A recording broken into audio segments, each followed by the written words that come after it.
میرا ذہن اس وقت بالکل خالی تھا۔ شہلا کی سسکیاں بھی اب تھم گئی تھیں اور کمرے کا سناٹا روح میں اترا جا رہا تھا، لیکن کمرے میں جتنا سناٹا تھا میرے اندر اتنا ہی شور تھا۔ خیالات کا ایک رست خیز تھا جو میرے وجود سے نکلنے کو بے چین تھا۔ میں نے شہلا سے پوچھا، حملہ آوروں میں سے کسی کو پہچانتی ہو تم؟ شہلا نے نفی میں سر ہلا دیا۔ اچانک دروازہ زور زور سے دھڑ دھڑایا گیا۔ میں چونک کر کھڑا ہو گیا۔ رضا بھی چیتے کی طرح چکنا دکھائی دینے لگا۔ دروازے پر پھر دستک ہوئی۔ دستک کا انداز بتا رہا تھا کہ آنے والے یا تو دشمن ہیں یا پولیس کے لوگ۔ پولیس والے عموماً کال بیل کی بجائے دروازہ پیٹنا پسند کرتے ہیں۔ رضا دروازے کے پاس گیا اور بلند آواز میں بولا، کون ہے؟ پولیس۔ باہر سے کرخت آواز آئی، دروازہ کھولو۔ رضا نے میری طرف دیکھا۔ میں نے سر کے اشارے سے دروازہ کھولنے کو کہا۔ اچانک کئی پولیس والے بندوقیں تانے ہوئے دھڑ دھڑ کرتے اندر گھس آئے۔ ان کے پیچھے ایک ASI تھا، اس کے ہاتھ میں بھی ریوالور تھا۔ اس نے چیخ کر کہا، تم لوگ اپنے ہاتھ سروں پر رکھو اور دیواروں کی طرف مڑ جاؤ۔ لیکن کیوں؟ میں نے جھنجھلاہٹ کا مظاہرہ کیا۔ تم لوگ یوں منہ اٹھا کے گھر میں داخل کیسے ہوئے؟ چپ کر روئے کسی قانون داندہ پتر۔ ASI نے فصاحت و بلاغت کا مظاہرہ کیا۔ چلو اے کڑیے، اس نے شہلا کو مخاطب کیا، تو بھی سر پہ ہاتھ رکھ اور منہ دیوار کی طرف کر۔ اس جاہل شخص سے بحث کرنا فضول تھا۔ میں سر پہ ہاتھ رکھ کے دیوار کی طرف مڑ گیا۔ رضا دوسری طرف تھا۔ ایک کانسٹیبل نے آگے بڑھ کر میری تلاشی لی اور میری جیب سے ریوالور، پرس وغیرہ برآمد کر لیا۔ پھر وہ اپنے افسر کی طرح کرخت لہجے میں بولا، اوئے لائسنس بھی ہے اس ریوالور دا؟ یہی سوال رضا سے بھی کیا گیا۔ پھر ASI کی آواز آئی، کوڑی نو چھڑ دیو، اس ویلے ہمارے ساتھ لیڈی پولیس نہیں ہے، سدھے ہو جاؤ اے۔ آخری جملہ شاید اس نے مجھ سے کہا تھا، مگر میں یوں ہی کھڑا رہا۔ او باؤ ٹیرر، اس نے پھر کہا اور میرا کندھا تھپ تھپایا۔ اوئے تم سے کہہ رہا ہوں، یار تو نئی دلہنوں کی طرح شرما رہا ہے۔ میں سیدھا ہوا تو انہوں نے رضا کو بھی سیدھا کھڑا ہونے کا حکم دیا۔ محمد خان، اس نے کانسٹیبل کو آواز دی، ہتھ کڑی لگاؤ ان تینوں کو۔ مگر کیوں؟ مجھے غصہ آ گیا۔ زیادہ اگر مگر مت کرو۔ ASI کے لہجے میں رعونت تھی۔ تھانے پہنچ کر سب کچھ معلوم ہو جائے گا۔ جس کا نام محمد خان تھا وہ گویا کسی اکھاڑے سے اٹھ کر آ گیا تھا۔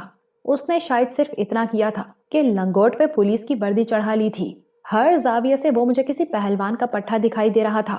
ممکن ہے وہ پہلوان الو بھی رہا ہو، کیونکہ ہتھ کڑی کے نام پر اس نے یوں ASI کو دیکھا جیسے اس نے جلیبیوں کی فرمائش کی ہو۔ پھر وہ اپنا کدو ایسا سر کھجا کر بولا، ہتھ کڑی تو سر ایک ہی ہے، ٹھیک ہے وہ ہتھ کڑی اسے لگا دو۔ ASI نے میری طرف اشارہ کیا۔